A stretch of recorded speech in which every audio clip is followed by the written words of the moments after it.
ના ઈશારે ચૈતરભાઈ વસાવાની ધરપકડ કરવામાં આવી અને આ માત્ર આરોપ નથી. વાત હતી કે લાફો માર્યો, લાફો મારવાના ગુનામાં ટેબલ જામીન મળે છે. ચૈતરભાઈના ભાઈને પણ ખોટી રીતે ફસાવાના પ્રયત્ન થાય છે, એના પરિવારને ફસાવાના પ્રયત્ન થાય છે. અરે લોકપ્રિય ધારાસભ્ય છે, એના સમર્થનમાં કોઈ લોકો આવશે તેના પર તમે લાઠીઓ વરસાવશો.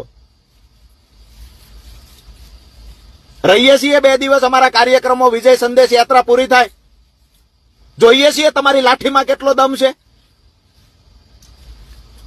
બીજી વાત મહત્વની એ કે ફેસબુક લાઈવ થશું, માત્ર વાતો કરશું. તમે પોલીસ સ્ટેશનમાં બેઠા બેઠા જોતા હશો કે આ માત્ર વાતો કરે છે. વાતો નથી, આક્રોશ છે, ને આ આક્રોશ ડેડિયાપાડા સુધી આવશે. વિજય સંદેશ યાત્રા પૂરી થાય, દરેક જિલ્લાઓની અંદર જોઈએ છીએ શું થાય છે.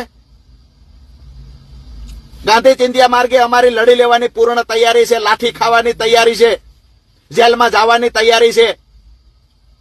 પણ ભારતીય જનતા પાર્ટીનો હાથો બની દલાલી કરનારા ગુલામોની સામે ક્યારેય કોઈ આમ આદમી પાર્ટીનો સૈનિક ઝૂકશે નહીં, ચાહે કેવડી બી લડાઈ લડવી પડે.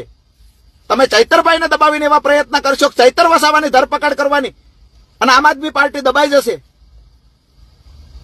ઘરે ઘરેથી ચૈતર વસાવા નીકળશે અને ક્યાંક ને ક્યાંક શાંતિપ્રિય આદિવાસી સમાજની શાંતિને ડોળવાના જે પ્રયત્નો થાય છે, મને લાગે છે કે લોકપ્રિયતા ગુમાવી બેઠેલી ભારતીય જનતા પાર્ટી પોલીસને હાથો બનાવી